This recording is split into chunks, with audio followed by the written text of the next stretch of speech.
You stand at the edge of a sun-washed piazza in Florence, 1543. The air hums with the scent of baking bread and the faint tang of vinegar-soaked cobblestones, a municipal attempt to mask less poetic odors. A pigeon struts past your feet, eyeing you with the entitled disdain of a minor noble. Above, the bell of Giotto's campanile chimes lazily, as if even time itself can't be bothered to hurry here. You adjust your scratchy woolen tunic, wondering why Renaissance fashion favored discomfort as a status symbol. A vendor shouts about miraculous leek poultices across the square, his voice blending with the clatter of cartwheels. Welcome, the city seems to murmur, to an era where even boredom has layers. Your sandal scrapes against a discarded fishbone, tonight's soup evidence, as you amble toward the Mercato Vecchio. Around you, Florentines move with the deliberate slowness of cats sunning themselves. A woman haggles over saffron threads, her gestures elaborate enough to qualify as theater. A clerk dips his quill into ink made from oak galls, scribbling invoices with the enthusiasm of a man watching paint dry.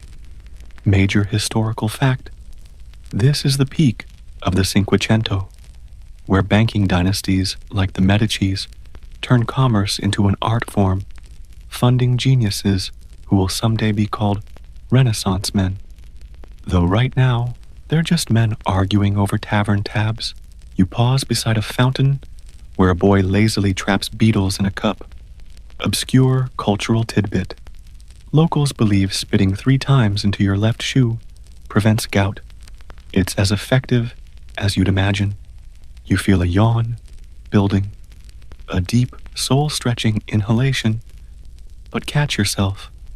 An old man sweeping olive pits from a doorway narrows his eyes. Ah, yes, here, yawning isn't just rude. It's practically an invitation. Historians still debate whether the fear of yawn ghosts stemmed from medieval superstition or just really dull sermons.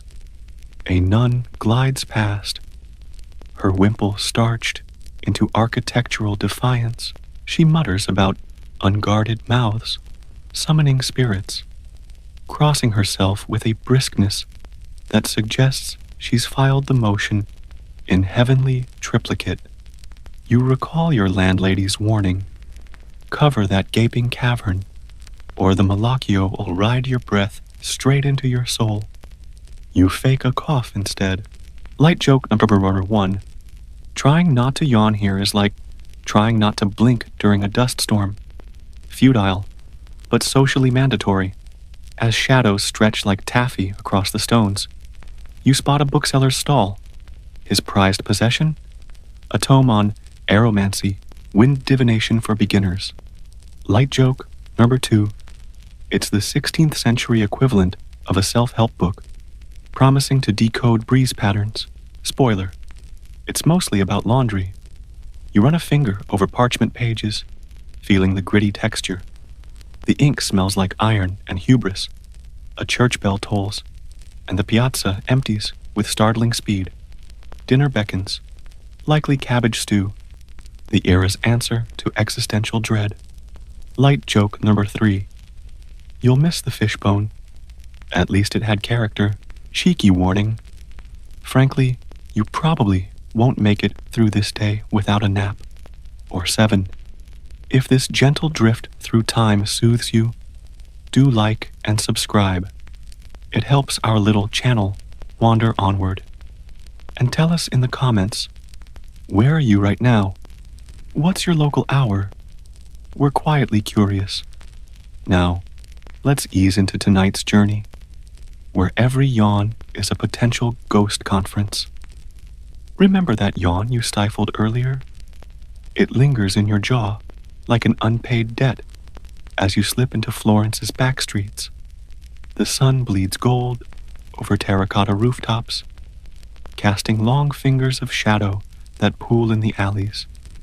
You pass the leek vendor from the piazza, now packing up with the dejected air of a man whose miracles didn't move inventory. He offers you a bargain, shriveled truffle. You decline. Wise. Last week, a neighbor claimed truffles whispered prophecies. Historians still debate whether that was mycological insight or bad wine. The street narrows, walls pressing close enough to hear your own heartbeat. Major historical fact: these winding paths aren't just quaint, they're designed for fuga, swift escapes during family feuds. Tonight, though, the only danger is tripping on uneven stones. A cat yowls from a windowsill, disputing territory with another feline. Obscure cultural tidbit: cats are considered mediocre ghost detectors. Geese, however, elite spectral alarm systems. Sadly, Florence's geese unionized and waddle to nicer neighborhoods. You duck under a damp archway, emerging near the Arno. The river glints like hammered pewter, carrying barges of wool and gossip. A fisherman mends his net, humming a tune about a mermaid who owed him money. Light joke, number 1, Renaissance shanties. Equal parts romance and petty litigation. The air smells of wet hemp and fish. A bouquet locals call eau de livelihood. You yawn again, muffling it into your sleeve. Instinct. Nearby, 2 washerwomen beat linens against rocks, their rhythmic thuds echoing. They discuss the latest spectral panic. A baker's apprentice yawned during mass, and now his bread won't rise. Ovens haunted, claims one. Light joke. Number 2. Florentines blame ghosts for everything.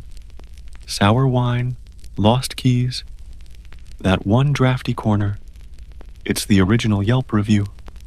A lamplighter nudges you aside, his ladder scraping stone. He ignites a wick, pushing back the twilight inch by inch. Light joke. Number 3. His job is 90% untangling ladders, 10% actual lighting. You envy his straightforward relationship with darkness. For you, shadows now feel attentive. Is that a chill, or just the Arno's breath? You cross Ponte Vecchio, its goldsmith's shops shuttered like eyelids. Behind one door, a master craftsman files silver by candlelight. His apprentice yawns, then startles, slapping a hand over his mouth. Too late. The master sighs. Save it for the ghosts, boy. They resume work, tension thick as the dust motes dancing in the lamplight. Callback. Remember the nun's warning? Turns out, metalworkers have their own version. An open mouth steals the fire from the forge. Superstition, of course. Probably. As night settles, you retreat toward your rented room. A bat skims the river, stitching the sky. Tomorrow, you'll learn why sneezing was considered a ghost's farewell. But for now, sleep beckons. Don't yawn. The chill of the Arno follows you like a patient creditor as you climb the narrow stairs to your rented room above a cheesemonger's shop. Callback. Remember that bargain truffle? Its ghostly whispers would be preferable to the aroma rising through the floorboards. A pungent symphony of aging pecorino and existential resignation. You fumble with an iron key that weighs more than your supper. A dubious wedge of said cheese and yesterday's bread, resurrected with a splash of vinegar. The lock grinds open, releasing a sigh of stale air that's seen better centuries. Inside, the room is a cocoon of shadows. A single tallow candle gutters on a stool, its light barely conquering the gloom. The bed is a mountain of lumpy straw stuffed into a sack, crowned with a wool blanket woven by what feels like vengeful spiders. You sit, and the straw crackles like a disapproving audience. Major historical fact: this is the golden age of the Letuccio. a multi-purpose piece of furniture that serves as bed, sofa, and existential crisis platform for broke scholars. Yours has seen more crises than most. Obscure cultural tidbit. Florentines believe placing a bowl of salt under the bed prevents ghosts from counting your teeth while you sleep. You glance beneath the frame. No salt. Only dust and the quiet judgment of a lost walnut. Historians still debate whether the salt trick was genuine folk wisdom or a prank played on gullible newcomers. Given your landlady's smirk when you moved in, you suspect the latter. Outside, the city's night music begins. A drunk caterwauling about lost love, or possibly lost boots. The distant thwack of the night watchman's staff on cobbles, and the relentless sawing of crickets. You peel off your sandals. Your soles meet cool plaster. Light joke. Number 1, Renaissance flooring. Exfoliation via grit. It's the era's pedicure, involuntary and thorough. A yawn threatens, tidal and inevitable. You press your lips together until they tremble. Too risky.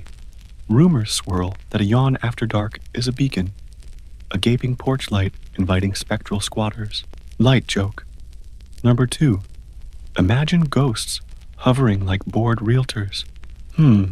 Decent jawline on this one. Needs more damp in the corners, but the despair is top shelf. You blow out the candle. Darkness rushes in, thick and velvety. Moonlight bleeds through the shutter slats, painting silver stripes on the wall. Light joke number 3. Trying to sleep in 1543 is like negotiating with a particularly stubborn fog. You're not sure who's winning. Just as your eyelids grow heavy, a sound. A soft, rhythmic tap, tap, tap from the alley below. Not the watchman. Too tentative. Too bony? You freeze. Is it counting? Call back. Remember the saltless void under your bed? It feels very relevant now. Tap, tap, tap. You hold your breath. The sound stops. Silence rushes back, louder than before. Just a loose shutter, you tell yourself. Or a rat with ambition. Outside, Florence sleeps, or pretends to. Call back. Remember the fisherman's song about the indebted mermaid? It feels oddly comforting now. At least his problems were liquid. Dawn arrives not with a fanfare, but with a reluctant seep of gray light through the shutters. Pigeons stage their morning coo on the rooftops. Below, the cheesemonger's shutters clatter open, releasing a fresh wave of aroma, like a hug from a very assertive uncle. You rise, muscles protesting the Latuccio's hospitality. Major historical fact: today is a giorno di magro, a lean day, mandated by the church. No meat, just fish, eggs, cheese, and the crushing weight of piety. Light joke, that's word number 1. Think of it as the original Mediterranean diet, enforced by celestial HR. You descend into the street. The air is cool, scrubbed clean by night. A scullery maid empties a basin of water into the gutter, narrowly missing your feet. She doesn't apologize.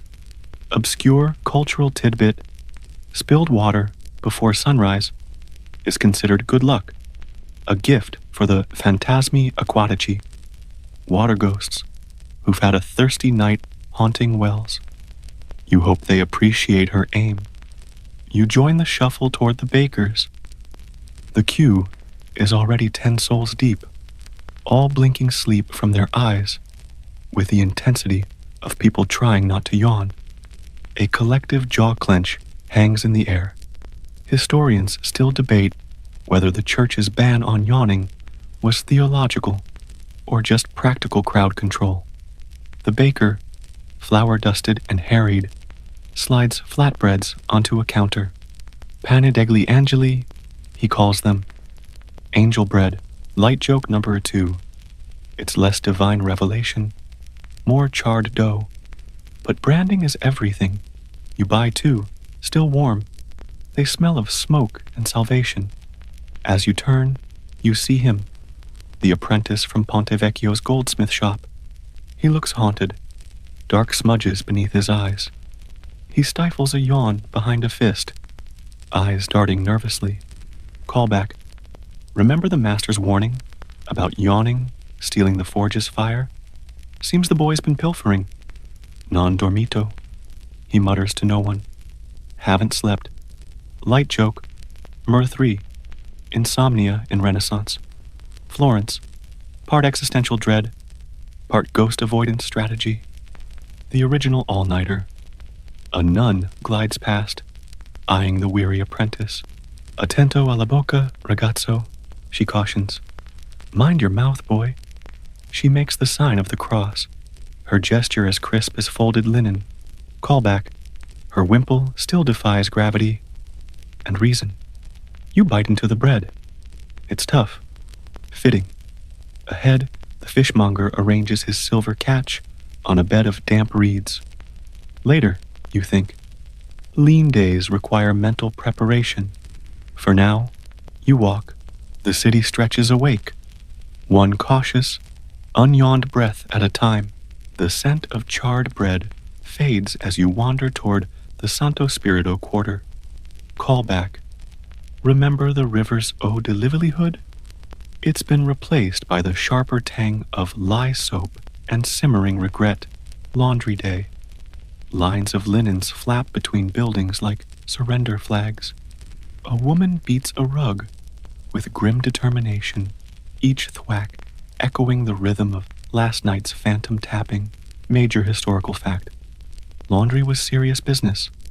A 1541 ordinance required visible cleanliness on feast days.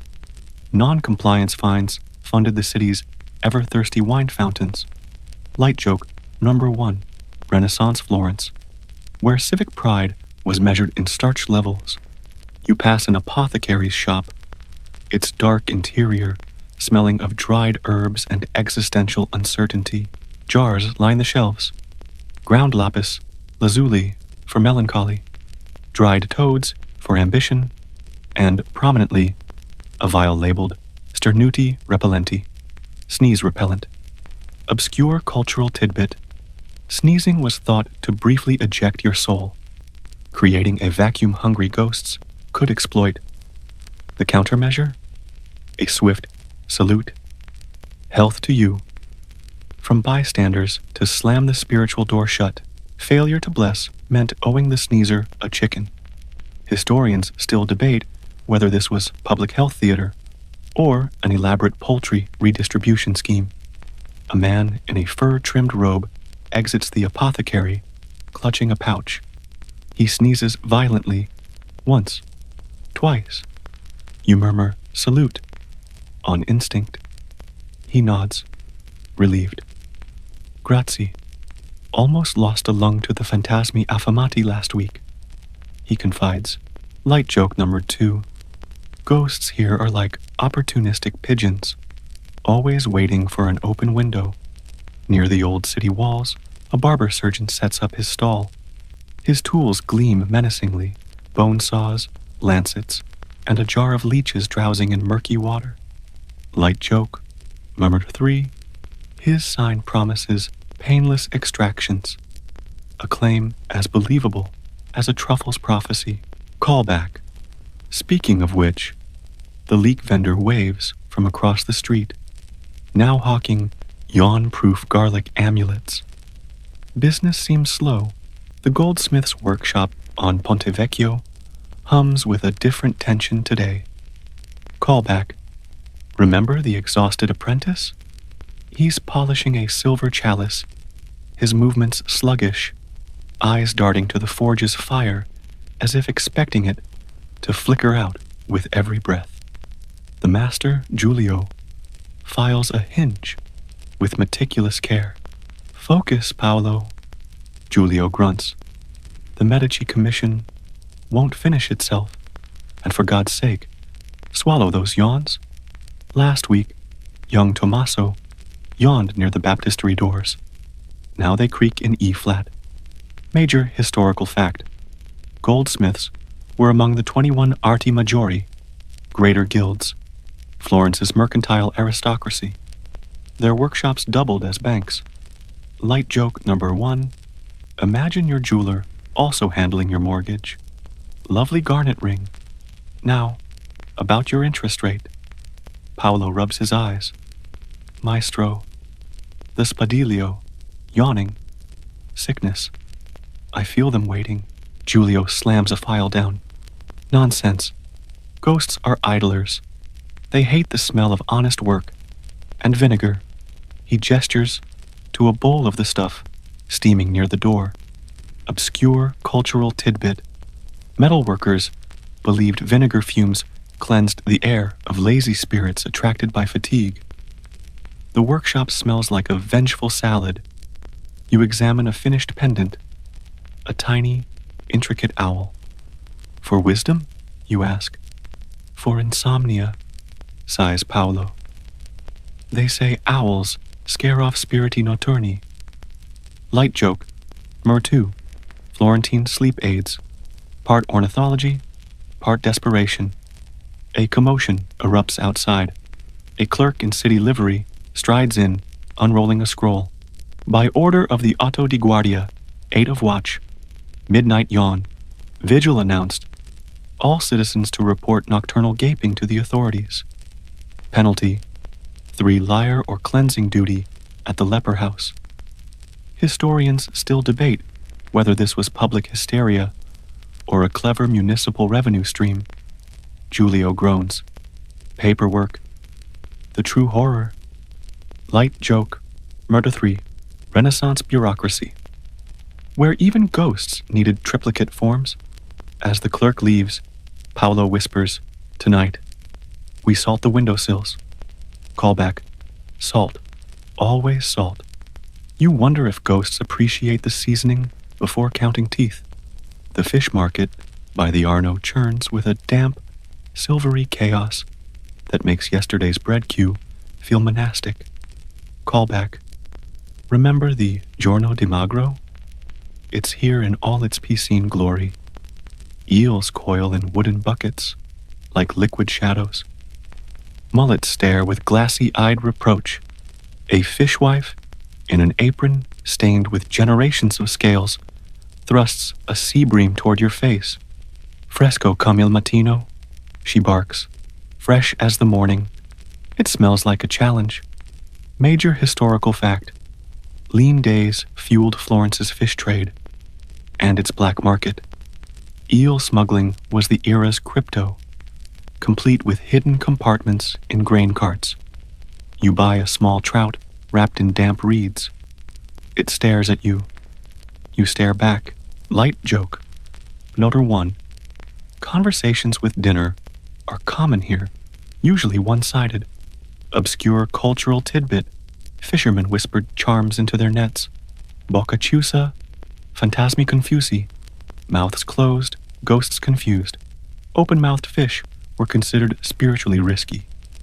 Historians still debate whether this was piety or an excuse to charge extra for tightly gilled specimens. Near the riverbank, washerwomen kneel on flat stones, pounding yesterday's sins from noblemen's shirts. Callback. Their rhythmic thwack-thwack sinks with the lapping water, a lullaby for the sleep-deprived. One pauses, rubbing her lower back. My Luigi yawned, sweeping the loggia yesterday. She confides to her neighbor. Now the broom handle's cold as a tombstone. Light joke. Number 2. Renaissance troubleshooting. 50% vinegar solution, 50% blaming the unseen. A beggar crouches under the bridge, cupping his hands. Un soldo? Per protezione dagli spiriti di sbadiglio? A coin. For protection against yawn spirits. He offers a grimy, knotted string. A yawn catcher. You decline. He shrugs. Your dreams, signore. Light joke. Number 3. Florence's entrepreneurial spirit. Monetizing dread since 1348. Dusk bleeds into the city like ink in water. Callback. Remember the Auto di Guardia's decree? The midnight yawn. Vigil is tonight. An unnatural hush settles over the streets. Shutters close early. Candles flicker behind thick glass. Like nervous fireflies, you climb your cheesemonger-scented stairs, clutching your trout. Major historical fact: the night watch, Guardia Nocturna, patrolled with halberds and ledger books, ready to skewer malcontents or fine yawners with equal bureaucratic zeal. Light joke number 1. Think of them as a spectral tax collectors with pointy sticks. Your room feels smaller tonight. The straw mattress crackles ominously. You place your uneaten trout on the windowsill. A peace offering, a distraction, obscure cultural tidbit. Fish heads left facing north were believed to confuse wandering spiriti. Yours gazes toward the Duomo, its dead eye reflecting moonlight. Historians still debate whether this practice stemmed from ancient Etruscan rites or a thrifty way to use leftovers. Tap, tap, tap. It's back. Louder now. From the alley below your window.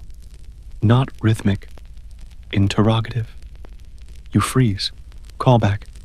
The saltless void under your bed feels cavernous. Light joke. Mur 2. Ghostly knock-knock jokes lack punchlines. Just dread. A stifled groan echoes from the adjacent room. Paolo, the goldsmith's apprentice. Walls here are thin as piety on a feast day. Mamma mia, he whimpers. Non passo trattenermi. I can't hold it. A deep, shuddering inhalation follows. Then, silence. He swallowed it. Light joke number 3, Renaissance roommate. Etiquette, complain about snoring. Pray they don't yawn. Outside, the watch's lantern bobs past. Boots scrape stone. A voice rasps. Nessuno sbadiglio. Questo è un avvertimento. No yawning. This is a warning. Callback. Giulio was right. Paperwork is the true horror. You imagine the form. Name. Time of unauthorized oral expansion. Spectral manifestation. Observed? See no. If see. Describe attached. You lie down. The trout stares. The tapping stops. For now. Florence holds its breath. The silence, after the watch's warning, feels heavier than Giulio's silver ingots. Callback. Remember Paolo's stifled yawn next door? Now, only ragged breathing seeps through the wall. The sound of a man wrestling an internal tidal wave. You stare at your ceiling's cracked plaster. Major historical fact. This is the era of the Ufficio dell'Onestà, Office of Public Decency, tasked with policing everything from blasphemy to excessive public displays of mandibular laxity.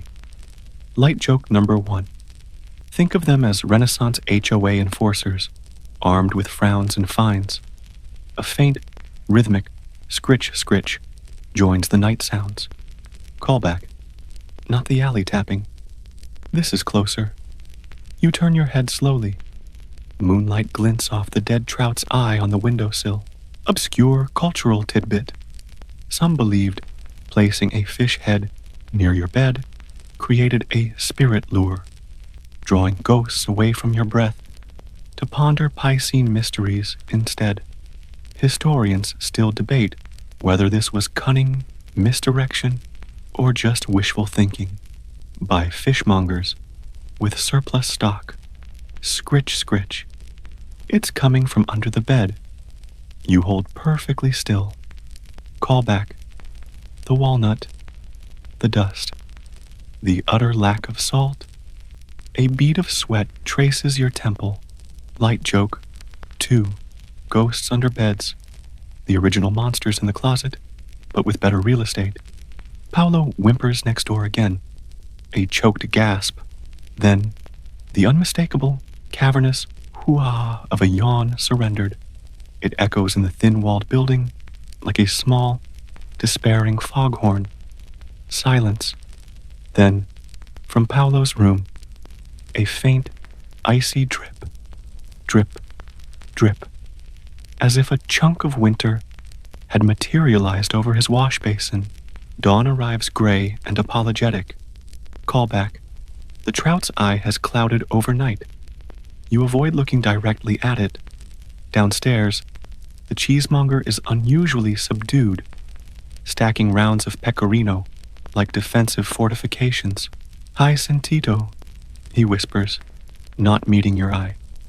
Did you hear? L'apprendista sul ponte. The apprentice on the bridge. The street buzzes with the news. Paolo, it seems, was visited by the Spadigliatore Fantasma, the yawning ghost. Major historical fact. While goat sightings were common, specific yawn specters were a uniquely Florentine panic of the mid-1500s. Descriptions varied. Some saw misty figures with gaping dark mouths. Others felt only a sudden, bone-deep chill and an overwhelming urge to yawn back. Light joke. Rubber 1. The original peer pressure. From beyond the grave. You find Giulio outside his workshop on Ponte Vecchio, staring at the locked shutters. He looks older. Paolo's at San Marco, he mutters. The friars are purifying him. Vinegar baths. Psalm chanting. The works. He kicks a loose cobblestone. Stupid boy. One yawn. Just one. Obscure cultural tidbit. Vinegar purification rites. Involved scrubbing the yawner with vinegar-soaked rosemary, while 7 priests recited backwards psalms. Effectiveness. Dubious. Smell. Unforgettable. Light joke. Number 2. Renaissance decontamination. Leaving you cleaner than a whistle and smelling like a pickle. A watchman approaches. Ledger open. You reside above the cheesemonger, yes? Did you witness the evento orale? Between the hours of 2 and 3. Callback. You recall the auto di guardia's decree. The form is real. You hesitate. I heard a draft? He scribbles. Corrente d'aria. Noted. Avoid ulteriori aperture faciali. Further facial openings. Historians still debate whether these ledgers still exist, buried in some Florentine archive, cataloging the city's nocturnal gapes. Light joke. Number 3. Ghost bureaucracy, where even specters need an incident number. Giulio sighs. Need a new apprentice, one with good lung control. Or no lungs. Callback. Remember the beggar's knotted string, yawn catcher. He's doing brisk business by the bridge. You buy one. It feels like cheap wool and expensive hope. As you walk away, the wind sighs off the Arno. It sounds breathy. You clamp your jaw shut. Callback. The fish head remains on your sill. Tonight, you might add salt and vinegar and maybe a very small protective owl. The knotted string yawn catcher hangs limp around your neck, smelling vaguely of damp sheep and false promises. Callback. Remember the beggar's entrepreneurial spirit? His stall is now a pilgrimage site. A queue of hollow-eyed Florentines snakes toward him, clutching soldi like lifelines. You adjust your scratchy talisman. Major historical fact. This surge in superstitious commerce coincides with the peak of the Grande Paura dello Spadiglio, Great Yawn Scare of 1543, a panic meticulously documented in guild ledgers between entries for iron imports and unpaid loot lessons. You drift toward the laundress's quarter by the Arno. Callback. Her rhythmic pounding has stopped. Instead, she's stringing garlands of dried rosemary and sharp-nosed garlic over her washing lines. Per tenere lontano I respiri freddi, she explains, to keep cold breaths away. Her knuckles are raw from scrubbing vinegar into her doorframe. Obscure cultural tidbit. Laundresses were considered frontline ghost warriors, their mastery of steam, lye, and vinegar seen as potent spiritual artillery. Historians still debate whether this elevated their social standing or just gave them blistered hands. A chill wind snakes off the river. Light joke number 1. Florentine breezes in autumn. Nature's own yawn. You instinctively press your lips together. The laundress notices. Smart. That wind? It's not wind. It's the spadigliatore sighing over unpaid laundry bills from 1427. Light joke number 2. Even ghosts here hold grudges like retired accountants. Dusk bleeds into indigo. The city huddles. Shutters are not just closed tonight. They're barricaded with broom handles, wedged with prayer books, or smeared with pungent pastes of crushed garlic and despair. Callback. Remember your fish-head sentinel. It gazes moonward from the sill. Now joined by a sprig of stolen rosemary, you've become what you mocked, a believer in pickled prophylactics. Tap, tap, tap. It returns. Not from the alley this time, from the wall beside your bed. Deliberate, patient, like bone on plaster. Light joke number 3. Ghostly Morse code. Translation. Open up, or else mild inconvenience. You clutch the wool charm.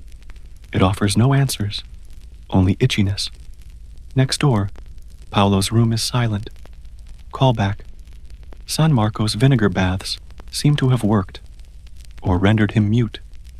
Major historical fact. The Dominican friars of San Marco ran a lucrative spiritual sanitation service, offering tiered cleansing packages. Standard, vinegar and psalms. Deluxe, vinegar, psalms, and blessed salt rub. And the feared full possession protocol, involving leeches and a relic of Saint Zenobius. Suddenly, a new sound. Not tapping. A low, resonant whoo that seems to vibrate through the floorboards. Not a yawn. A draft. But deeper. Hungrier. It curls under your door like cold smoke. Callback. The laundress's warning about cold breaths feels less metaphorical now. Obscure cultural tidbit. Some believed ghosts didn't just enter through yawns. They were the yawns themselves. Stolen human breath, given form and lingering resentment. Historians still debate whether this was folk poetry or pathological sleep deprivation. You fumble for your stolen rosemary, thrusting it toward the creeping chill. The ho sound pauses, then seems to curl around the herb, sniffing. A dry, papery rustle fills the air, like leaves skittering over a tomb. Tap, tap, tap. The wall again. Insistent. Callback. Your saltless bed void yawns beneath you. Metaphorically, of course. Probably. Down in the street, the watch's lantern bobs past. Their usual bark is a strained whisper. Silencio. I voce serrate. Silence. And mouths shut.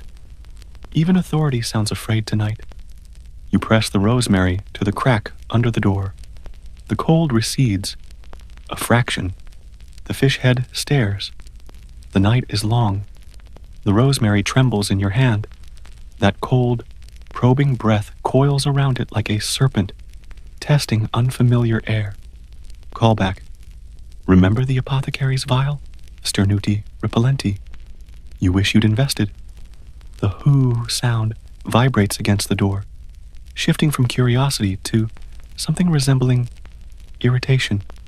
A dry rustle intensifies, the sound of old parchment being slowly torn. Tap, tap, tap.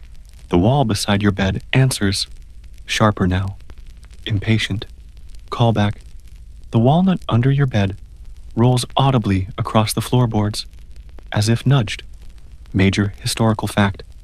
In times of supernatural panic, Florentines often turned to the soffiatori, blowers, individuals, usually elderly women, hired to sit vigil and gently exhale around a property, creating a living breath barrier against spectral intrusion.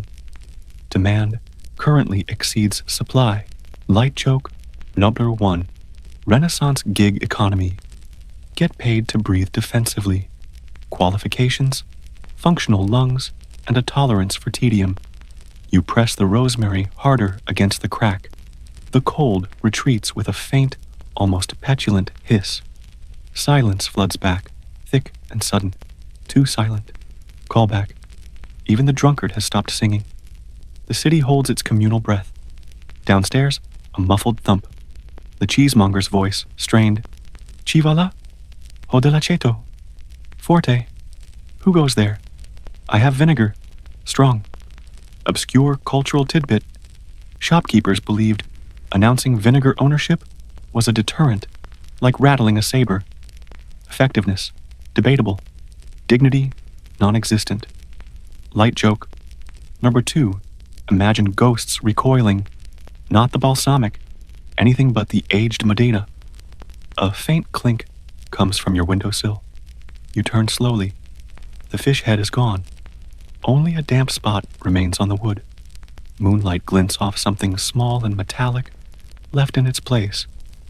A tiny, crudely fashioned silver owl. Callback. Paolo's insomnia charm. Historians still debate whether this was spectral barter, a bizarre peace offering, or Paolo sleepwalking through his trauma. Dawn breaks not with golden light, but a persistent, misty drizzle. Florence emerges cautiously, like snails after a storm. Callback. The knotted string around your neck feels heavier, damp with condensation and dwindling faith. You descend to find the cheesemonger scrubbing his doorstep with vinegar, muttering about Piscine poltergeists. The laundress by the Arno is back at her stones, pounding linens with renewed vigor. Visto? She calls, spotting you. See? She gestures proudly to her washing lines. Strung between them, like damp, defiant banners, are dozens of simple cloth squares, each dyed a vibrant yellow with saffron. Major historical fact. Saffron, worth its weight in gold, was believed to possess potent virtu solare, solar virtue. Its color and heat repelled chill spirits. Using it for laundry was either profound devotion or dye-related insanity. Spadigli? Pah! She slaps a wet sheet onto the stone. Let their cold breaths try and bite through this. Light joke. Number 1. Saffron-infused defiance. The most expensive middle finger in Renaissance Europe. Obscure cultural tidbit. This practice birthed the Florentine saying, fare uno sbadiglio di zafferano, to make a saffron yawn, meaning an extravagantly pointless gesture. Historians still debate whether it actually deterred ghosts, or just made laundry smell faintly of expensive paella. You notice others wearing small saffron-dyed patches pinned to their collars or belts. Giulio the goldsmith passes, a tiny yellow square on his apron. He looks exhausted, but nods grimly. Paolo's home, quieter, colder. He fingers the saffron patch, cheaper than silver owls. Callback. The tiny owl left on your sill feels warm in your pocket. Near the Ponte Vecchio, a small crowd gathers. A man stands on a barrel, pale but resolute. Io sono un senza respiro, he declares. I am a breathless one. Light joke. Number 2. Renaissance subcultures were niche. Last full exhale? 3 Tuesdays ago. Thriving. Major historical fact. The Senza Respiro were a brief, extreme sect who practiced shallow breathing and breath-holding exercises to deny ghosts any sustenance. Most rejoined the breathing populace after fainting in inconvenient locations. Light joke. Number 3. Their motto, snoring is fine. It's the inhale that gets you. A watchman pushes through. Ledger open. Una manifestazione di folla non autorizzata. disperse, o pagate la tassa di assembramento antispiritico. Unauthorized anti-spectral assembly, disperse, or pay the ghost assembly tax. Callback. The ghost accountant lives. The laundress leans close as you pass her lines of golden linen. The fish head, she murmurs, wringing water from a sleeve. It worked. Took the bait. Now, she nods meaningfully at the Arno, flowing gray and implacable. Let the river deal with it. Historians still debate whether this was folk wisdom or convenient disposal. You drop Paolo's tiny owl into her damp palm. For luck, she smiles, tucking it away. Better than salt. The drizzle softens. The rhythmic thwack of laundry on stone blends with the river's murmur. Callback. The city breathes again. Shallowly. Cautiously. You touch the itchy wool charm at your throat. Maybe it's working. Maybe the ghosts are just bored or busy with someone else's fish head. If these quiet moments in history help you drift, do like and subscribe. Tell us in the comments, where in the world are you resting tonight? We picture you wrapped in centuries of calm. Now, let the river rock you, one slow ripple at a time. The drizzle becomes a soft curtain, blurring the edges of Florence. Callback. Remember the laundress's saffron banners? They glow like captured sunlight against the gray, dripping steadily onto the cobbles. The air smells of wet wool, river mud, and the faint, defiant perfume of expensive spice. You wander toward the abandoned workshop Giulio mentioned yesterday, a tanner's place, shuttered since the owner succumbed to a spectral respiratory event. According to watch ledgers, major historical fact, tanneries were considered ghost hotspots. The potent mix of urine, lime, and decaying organic matter was thought to create breath-friendly environments. Light joke. Number 1, Renaissance zoning laws. Keep your vapors to yourself, please. The shutters hang crooked. Through a broken slat, you see stillness. Dust motes dancing in thin light. A forgotten wooden bellows slumped like a sleeping hound. Cobwebs silvering the rafters.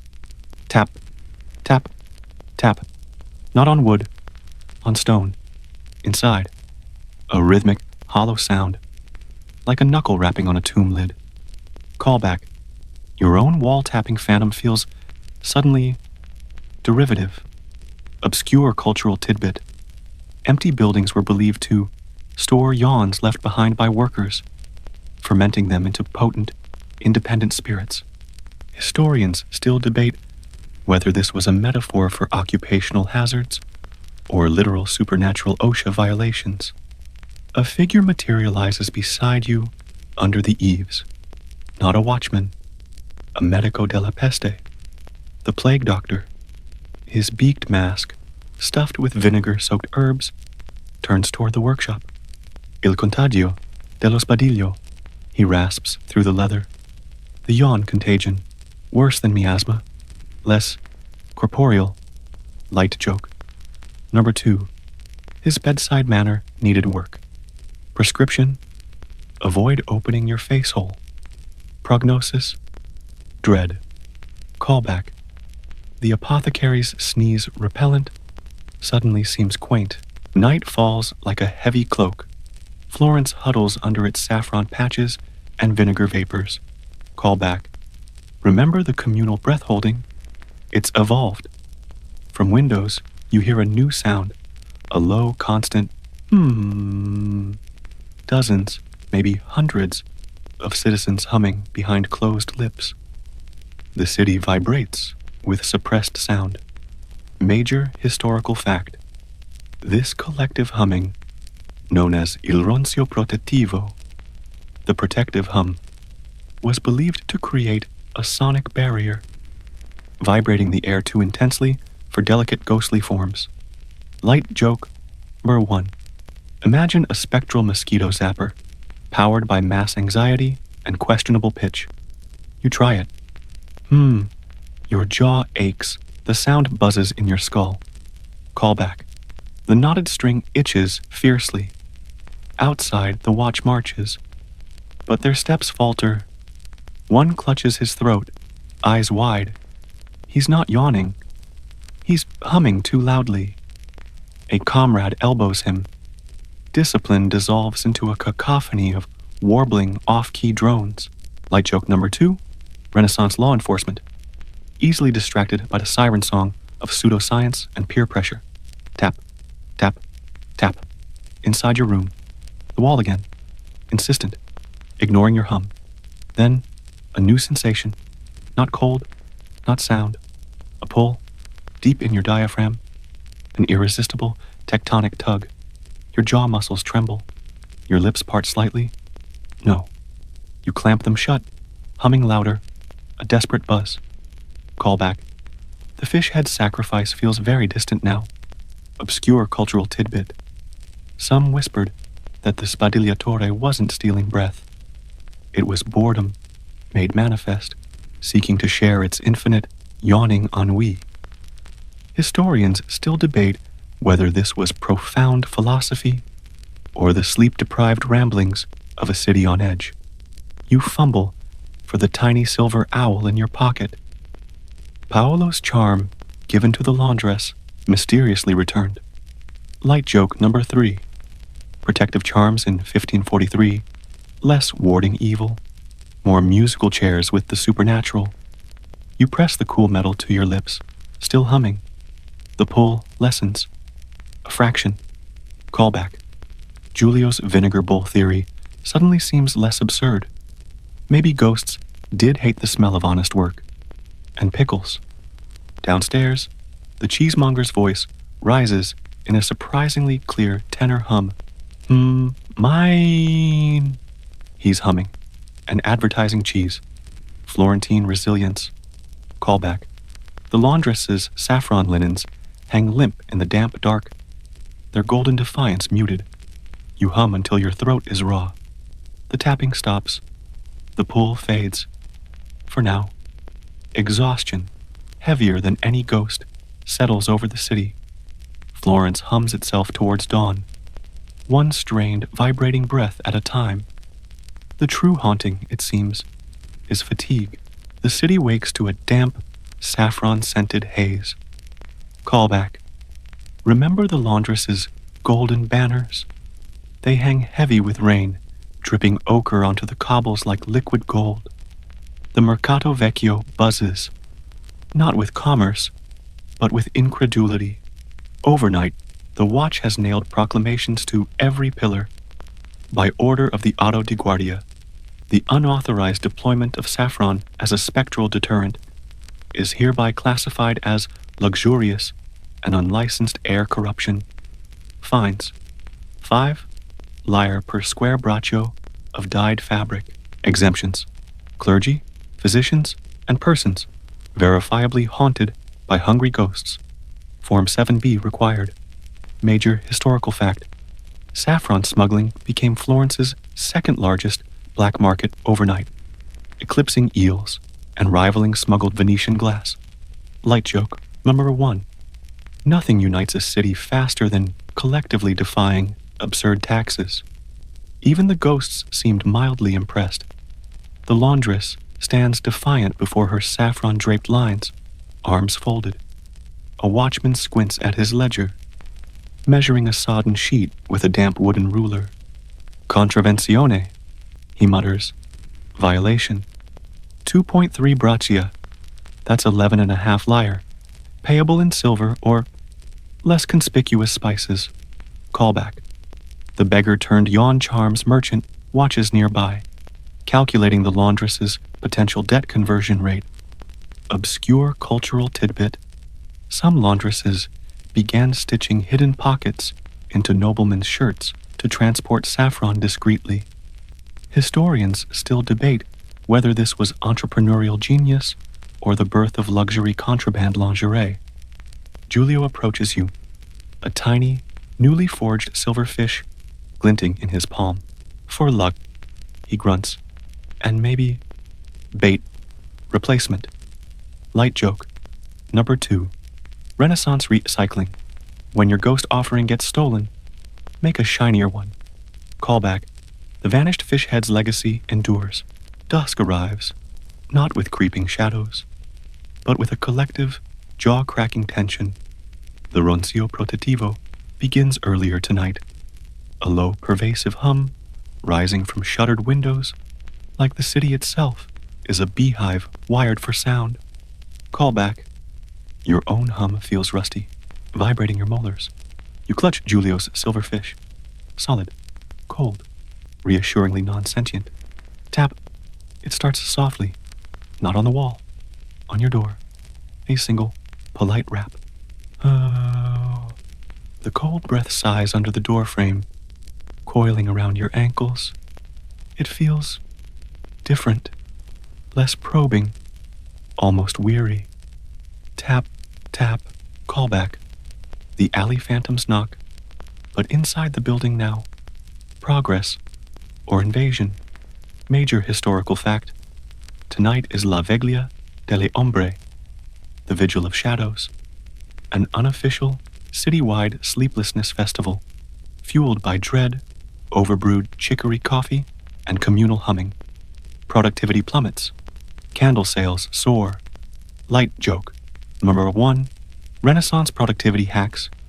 Replace sleep with existential terror and caffeine. Results. Mixed. You press your ear to the door. Beyond the hum and the sighing draft, you hear it. Faint, rhythmic chewing. Dry, papery, relentless. Callback. The tannery's stone-tapping ghost, or something new? Obscure cultural tidbit. Rumors spread of spetri masticatori, chewing specters. Ghosts who consumed boredom itself, leaving behind only a faint taste of dust and regret. Historians still debate whether this was an auditory hallucination caused by sleep deprivation or a brilliant metaphor for bureaucratic drudgery. Light joke number 2. Ghostly digestion sounds. The original ASMR, if ASMR stood for anxiety-inducing spectral munching resonance. Suddenly, Paolo's voice cuts through the hum from the hallway, thin and strained. Il gufo è tornato. The owl. It came back. You open your door a crack. Paolo stands pale in the gloom, holding the tiny silver owl you'd given the laundress. It glints in his trembling hand. Sul mio cuscino con questo. He holds up a single, desiccated rosemary needle. Callback. Your stolen sprig. The laundress's arsenal. Light joke number 3. Protective charm boomerangs. You throw an owl into the void. It returns with herbs. Ghostly housekeeping. The chewing sound stops. The cold breath retreats like a receding tide. Silence. Then, from the direction of the river, a single, vast, echoing ha.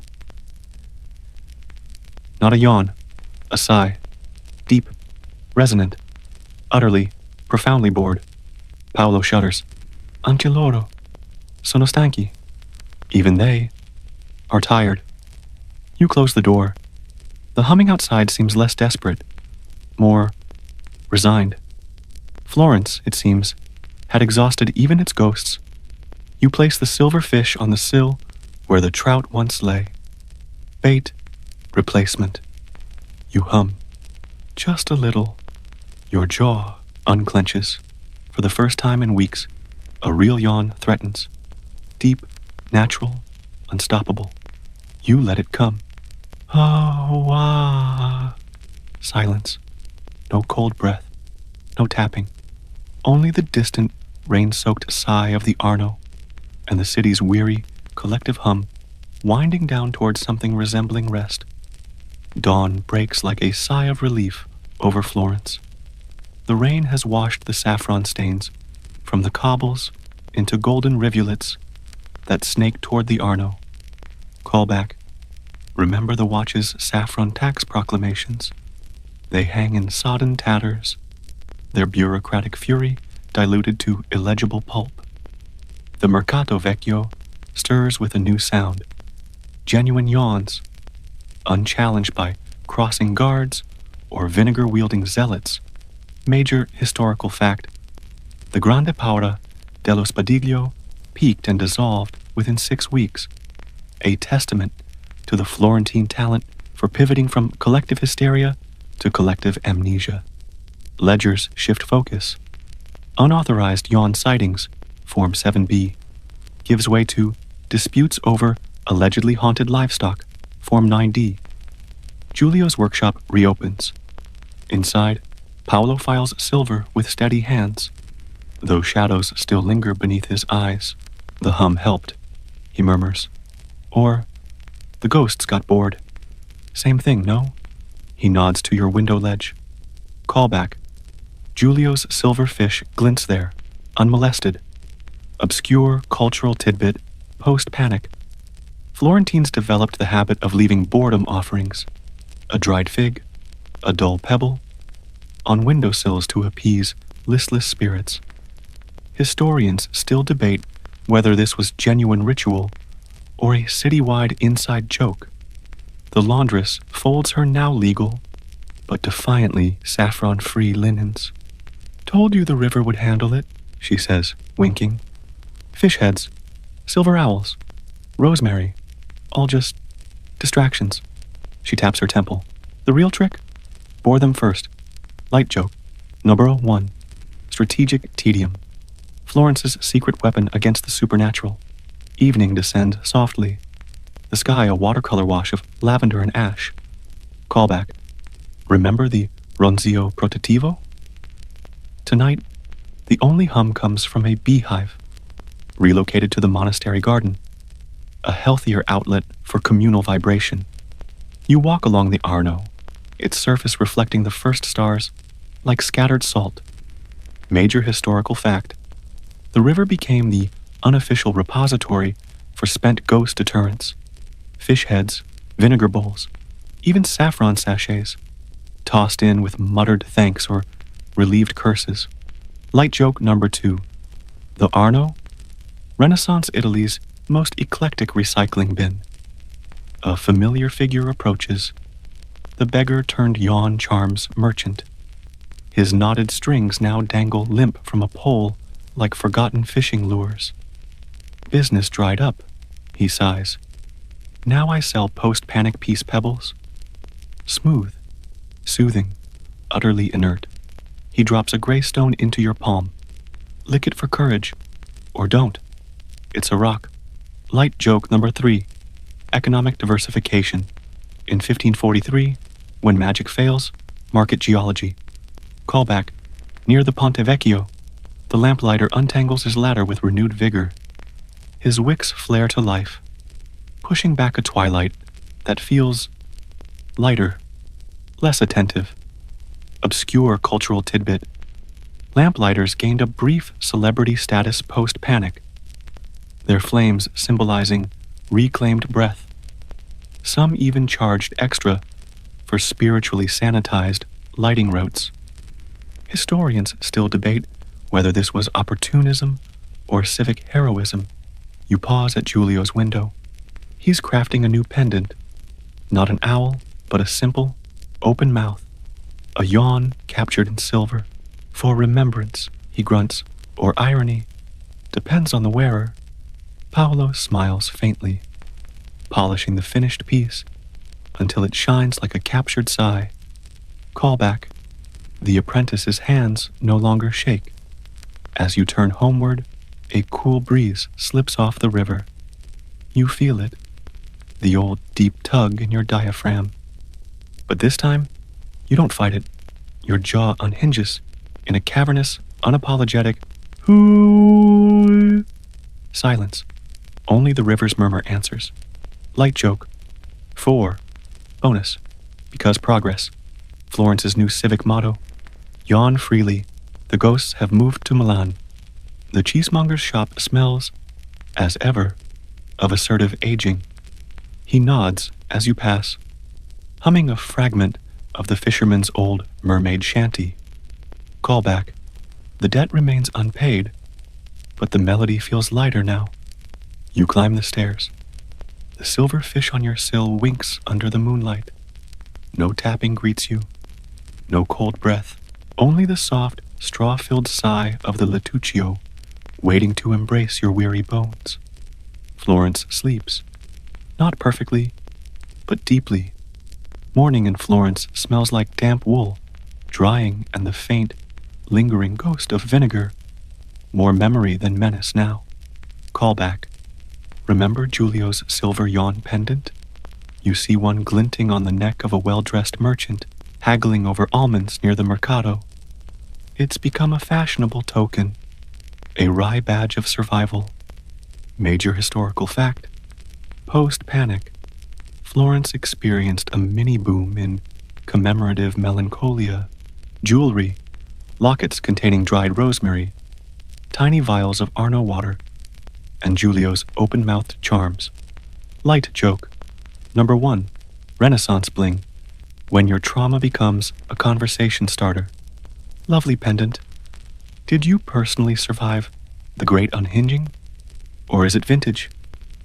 You wander toward the Oltrarno, crossing the Ponte Santa Trinita. The river flows, indifferent and brown, carrying away the last whispers of spectral dread. Callback.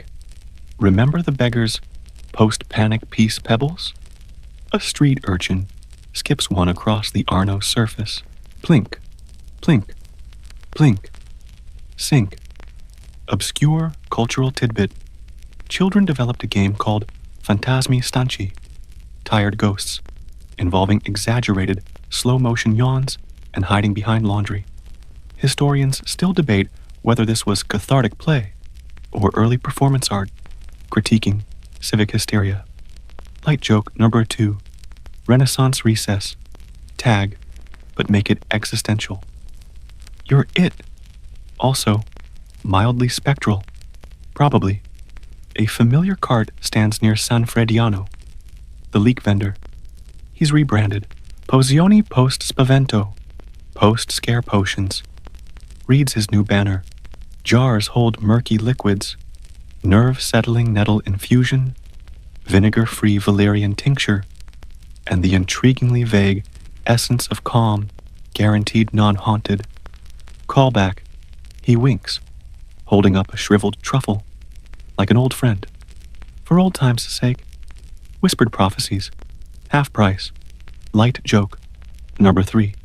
Florentine adaptability. Yesterday's miracle. Leek salesman. Today's trauma-informed apothecary. Progress smells faintly of garlic.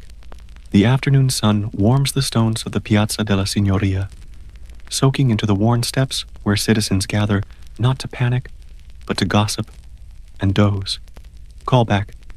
Remember Paolo's haunted insomnia? He sits on a bench, head tilted back, eyes closed, mouth slightly open, genuinely asleep. A small, contented snore escapes him.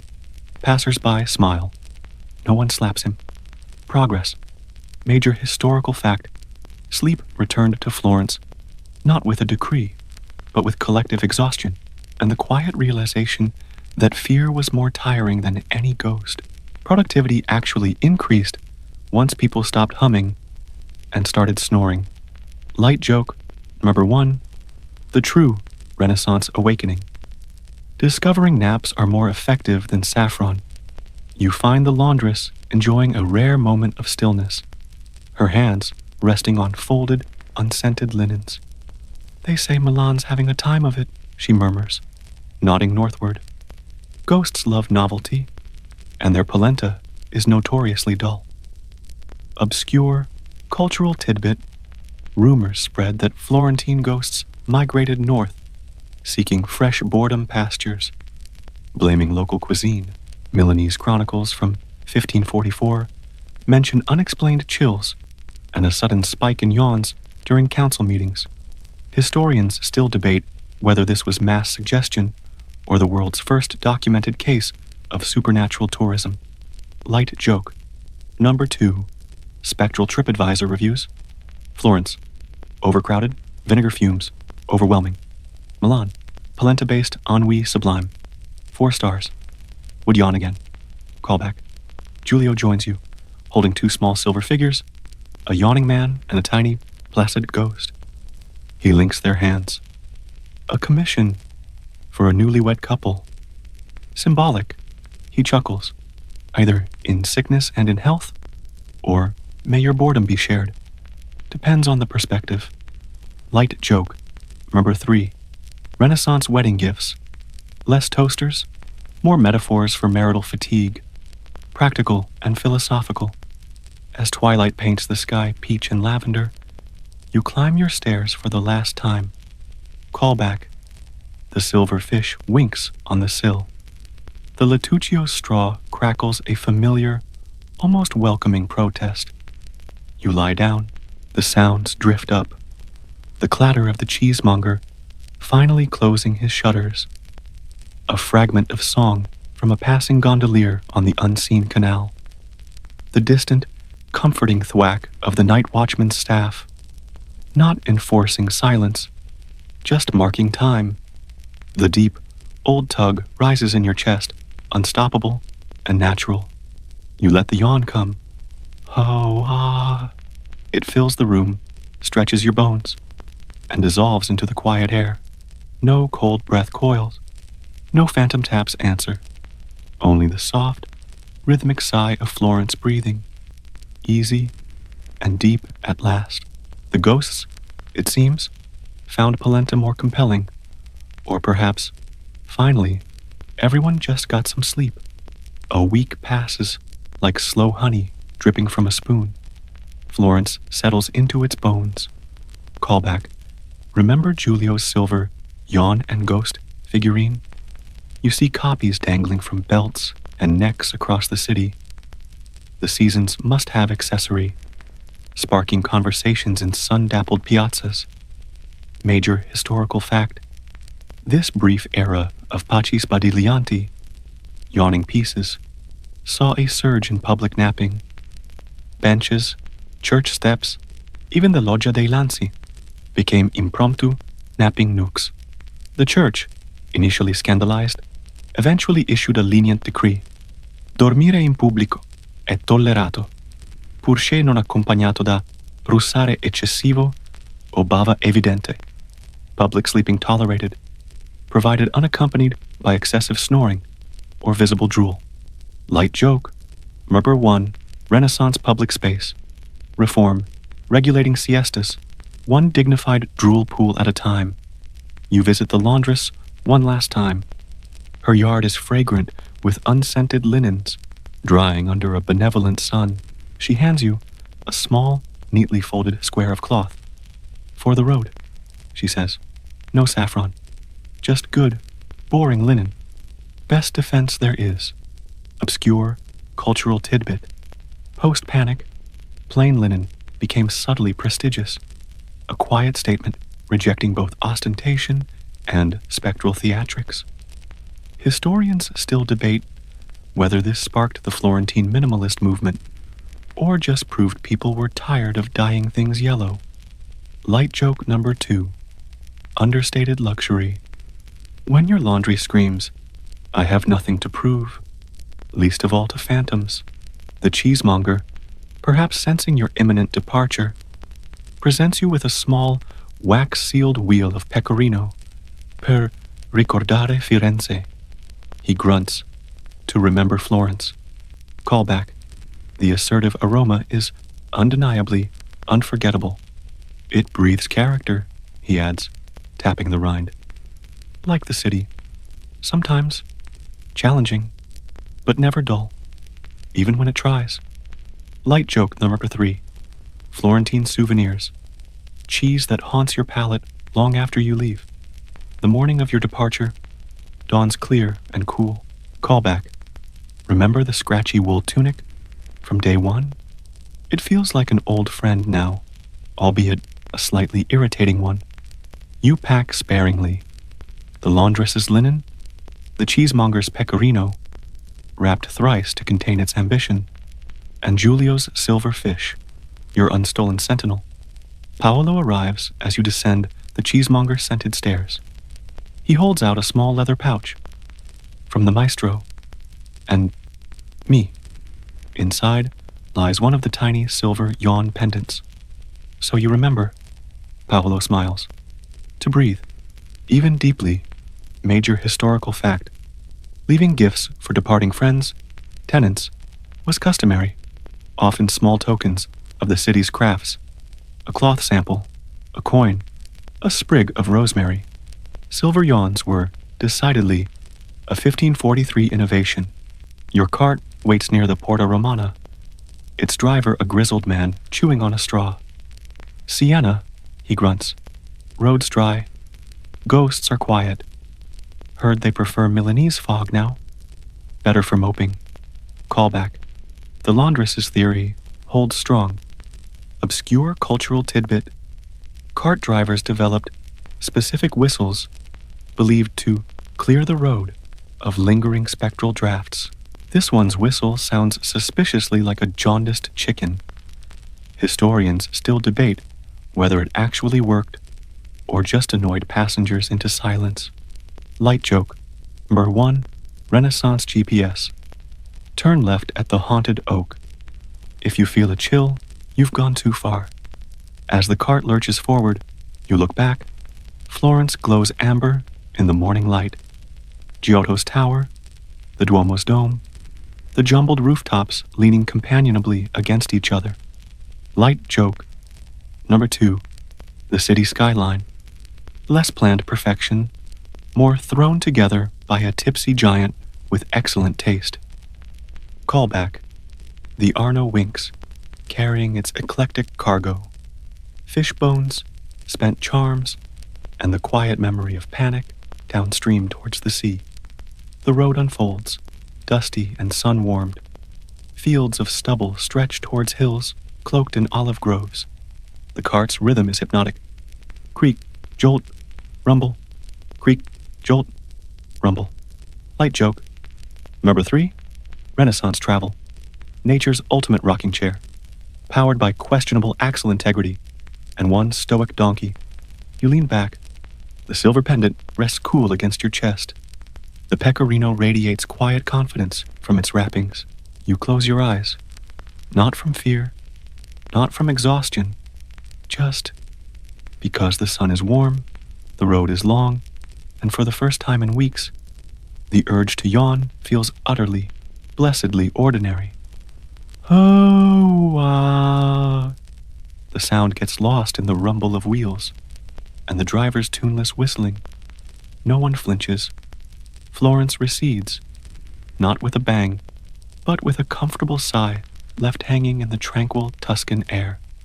The ghosts, if they linger at all, are Milan's paperwork now. Callback. You drift, lulled by the cart's motion, the scent of dust and dry grass, and the profound, unremarkable peace of a journey begun under a sky blissfully free of spectral accounting.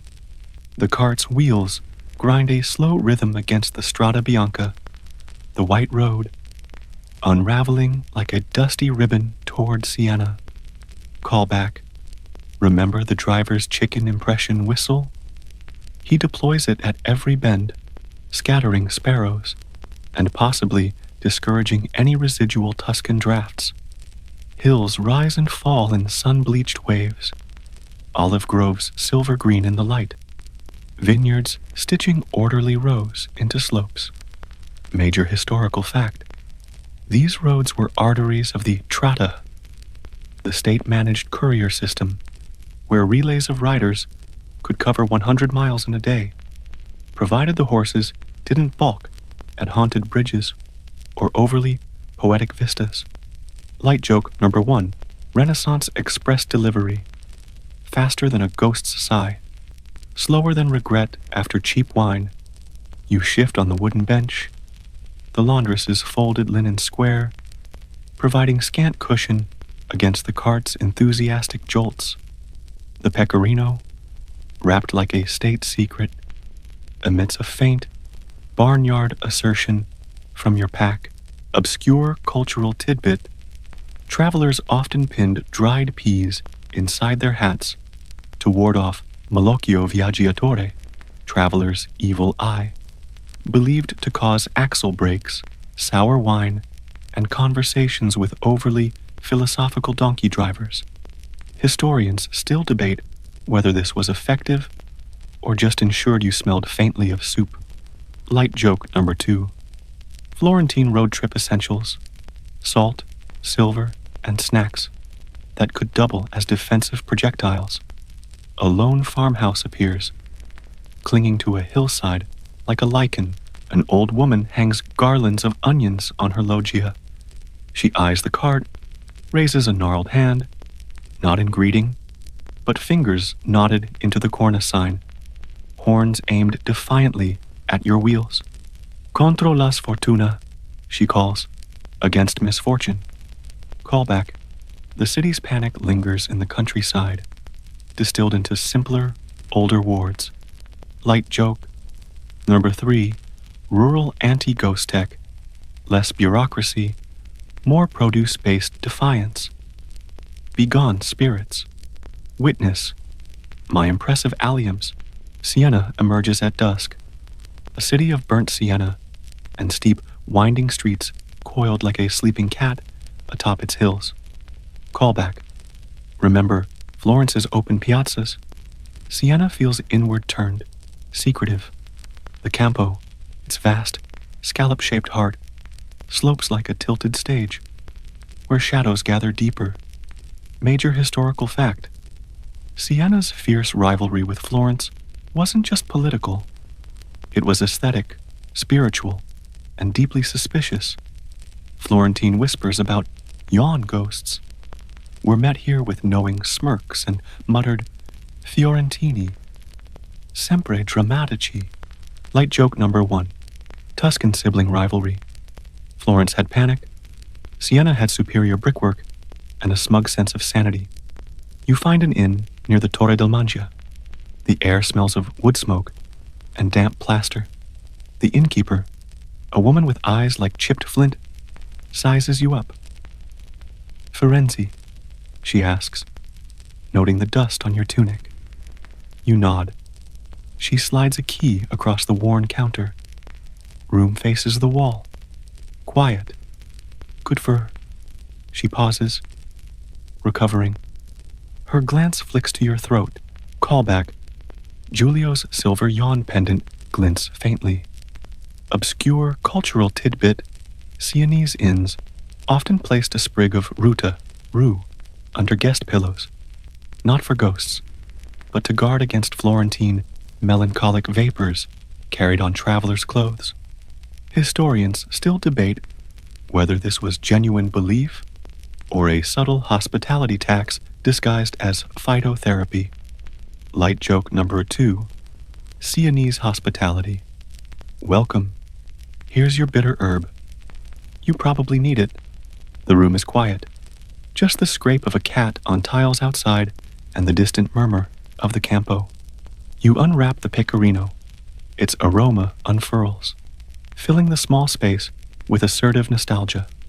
Light joke number 3. Traveling cheese. The original pungent postcard. Wish you were here. Actually, maybe not. It's strong. You break off a piece. It tastes of sharp sun and stubborn sheep. Florentine defiance, edible. You place the silver fish pendant on the rough wooden table beside it, sentinels of memory. Outside, Siena breathes its own slow, brick-dusted breath, untroubled by yawns or the ghosts they once summoned. The only specter here seems to be Florentine exhaustion, finally catching up. Callback. You yawn, openly, deeply. The sound vanishes into the thick Sienese walls. No draft coils. Only the safe, solid dark of a city that never panicked about where its breath went. Siena unfolds slowly the next morning, like a shopkeeper revealing precious wares one item at a time. Sunlight stripes the steep Via di Città, warming the worn brick. Callback. Remember Florence's frantic hum? Here, the dominant sound is the rhythmic scritch-scritch of brooms on stone, women sweeping yesterday's dust from doorsteps with methodical calm. Major historical fact: you've arrived during the Contrade preparations. Siena's 17 fiercely rivalrous districts, readying for the next paleo horse race. Flags in vibrant greens, yellows, and blues hang like defiant declarations. Light joke number 1, Sienese civic pride, where your neighborhood allegiance is more binding than marriage, and twice as dramatic. Sorry, Mother's funeral is Tuesday. Is it after the goose contrada flag-stitching circle? You follow the scent of baking panforte, that dense, spicy fruit and nut cake, sealing the city's air with honey and pepper. In a dim workshop, men stir vast cauldrons of dye, ochre, burnt sienna, deep green. Obscure cultural tidbit. Dyers believed adding a drop of weasel blood to the vat prevented spirit seepage. Ghosts leaching the color from fabrics. Historians still debate whether this was alchemy or just a very specific way to keep apprentices terrified of weasels. Light joke number 2, Renaissance quality control. Is this you fast? Yes. Also, slightly carnivorous. A cart laden with bundles of wool clatters past. Callback. Remember the Florentine laundress's plain linen? Here, wool is king, thick, undyed, smelling of lanolin and damp earth. You touch a hanging skein. It feels reassuringly solid. Good for keeping chills out, mutters the dyer, not looking up. Spiritual and seasonal. Light joke number 3, Sienese pragmatism. Why fear spectral drafts when a sturdy cardigan solves everything? Dusk in Siena is a deeper, more contained creature than Florence's open-throated sunsets. Shadows pool quickly in the narrow streets, rising like dark water. You climb worn steps to the Duomo's piazza. The striped marble facade glows faintly, a beacon of order in the gathering blue. Major historical fact: Siena's cathedral was intended to be the largest in Christendom until the plague halved the city's population and ambition. The truncated nave stands as a monument to scaled-down dreams. Light joke, number 1, Gothic grandeur, interrupted, the architectural equivalent of "I'll finish it later, maybe never." Inside, the air is cool and still, thick with the scent of the beeswax and centuries of murmured prayer. Flickering candlelight dances over Nicola Pisano's pulpit, scenes of prophets and sibyls frozen in stone. Obscure cultural tidbit: Sienese grandmothers whispered that sleeping against the Duomo's outer walls on Midsummer's Eve granted dreams, revealing the location of lost buttons or future husbands. Historians still debate whether this was folk magic or a cunning ploy to stop youths loitering in more scandalous spots. Light joke number 2, divine revelation, Sienese style. Less burning bush, more misplaced haberdashery. Callback. You feel the old tug. Not suppressed, not feared. Just breath. You yawn openly in the vast, echoing space. Hoo-ah! The sound dissipates against the vaulted ceiling, swallowed by the profound quiet. No spectral drafts coil. No Florentine flinches. Only the soft drip of a distant holy water font. Light joke. Number 3. Yawning in Siena's Duomo. Possibly sacrilege. Definitely acoustically interesting. You emerge as stars prick the indigo sky. The campo below is a dark bowl cradling pinpricks of torchlight. A lone figure crosses it, whistling, the same jaundiced chicken tune your cart driver used. Callback. The road wards travel well. From a high window, the scent of roasting chestnuts drifts down, sweet and smoky. The pecorino in your pack feels companionable, not confrontational. Giulio's silver fish rests cool in your palm. Siena holds its mysteries close, its terrors mundane. uneven steps in the dark, the price of good saffron, the ache of unfinished cathedrals. The ghosts here, if they exist, feel busy, practical, perhaps counting buttons in grandmother's dreams. Callback. You descend toward your inn, the worn stones familiar underfoot. The only draft is natural, carrying the scent of wood smoke and distant hills. Sleep here feels less like a negotiated truce, more like falling into a deep, brick-lined well of quiet. The Florentine panic is a story now, wrapped in linen and silver, stored away with the cheese. Sienna murmurs a different lullaby, the scrape of a closing shutter, the sigh of ancient stone settling, the comfortable weight of centuries that never learned to fear an open mouth. Morning arrives in Sienna, as soft as lamplight absorbed by stone. You wake not to bells, but to the distant clank-clank of a blacksmith's hammer somewhere in the warren of streets below. Callback. Remember the Florentine vinegar fumes? Here, the air tastes clean. Cool plaster, wood smoke, and the earthy scent of bread baking in communal ovens. You break your fast on yesterday's panfort, dense as geological strata, washed down with bitter chicory coffee. The silver yawn pendant rests against your sternum, a cool, familiar weight. You wander toward the Fontebranda, Sienna's ancient public fountain. Its triple Gothic arches spill water into mossy basins where women fill terracotta jars, their movements economical, unhurried. Major historical fact. This fountain sustained entire neighborhoods for centuries. Its water was believed to carry the virtu pacificae, peaceful virtues, of the earth itself, immune to surface panics. Light joke. Number 1, Sienese water cooler talk, debating aqueduct maintenance, not spectral incursions. Ghosts? Try lime buildup in the secondary conduit. Now that's a haunting. An old man feeds pigeons crumbs near the basin. Vedi? He murmurs, nodding at the swallows darting under the arches. See? They nest here. Good sign. Birds know. Obscure cultural tidbit. Swallows were considered earthbound angels in Siena. Their presence proof a place was free of Sophie Malevoli, malicious breaths. Historians still debate whether this was ornithology or civic propaganda against Florentine hysteria. Light joke number 2. Renaissance birdwatching. Less hobby, more spiritual security audit. Callback.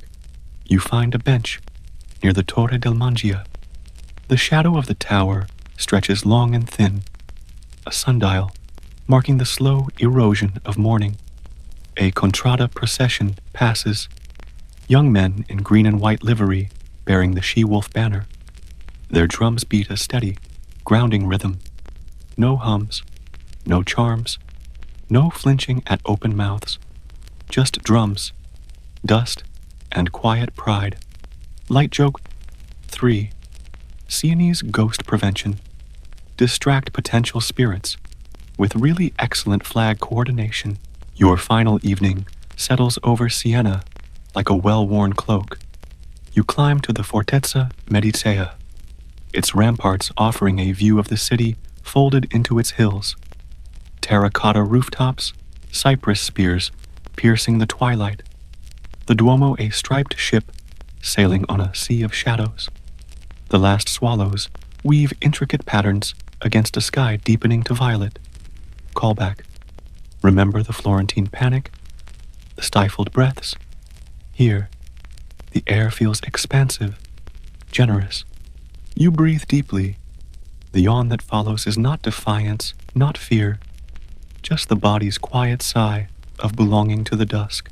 Below, lamps bloom in windows, hundreds of small, warm eyes opening in the gathering blue. The campanile of San Domenico chimes once, a sound that seems to ripple outward and dissolve into the hills. Major historical fact: Siena's bells were never tuned to ward off spirits. They marked time called to prayer, or simply sang the hours into the Tuscan night, a lullaby for a city secure in its stones. You sit on the fortress wall, unwrapping the last fragment of the cheesemonger's pecorino. Its sharp tang mingles with the scent of wild thyme rising from the slopes. Callback. Julio's silver fish rests in your palm alongside Paulo's yawn pendant, twin talismans of a journey measured in breaths, held and released. Obscure cultural tidbit. Travelers leaving Siena often took a pebble from the Fontebranda, not for luck, but for weight. A reminder of Earth's quiet solidity when the mind spins tales of phantoms. Historians still debate whether these pebbles truly grounded anyone, or simply filled pockets with pleasingly smooth stones. The stars emerge, first one, then 1,000, pricking the velvet dark. No tap tap tap answers their light. No cold drafts coil around your ankles, only the soft rustle of owls in the fortress pines, the distant murmur of the city settling into its nightly rhythm. Shutters closing, a lute's last note drifting from an alley, the sigh of centuries held in brick and mortar. You feel the slow, deep pull, not of fear, but of peace. Your jaw unhinges in a vast, unhurried yawn. Oh, ah. It stretches toward the stars, a sound as natural as wind in the cypresses, lost in the immensity of the tranquil sky. If these quiet journeys through time have been a harbor for your thoughts, a gentle place to rest your mind amid the tumble of days, do like and subscribe. Your presence here, listening from across oceans and centuries, is the true magic. Tell us in the comments, where in the world does this find you tonight? What hour cradles you? We imagine you wrapped in stillness, adrift on the deep currents of history and sleep. Now, let the night air soften around you like cool linen. Let the stars blur above Siena's steadfast towers. Let your breath find its own slow tide, easing in and out, carrying no ghosts, no dread, only the weightless drift into dreams, where even the deepest yawns are just silent breaths in the boundless, welcoming dark.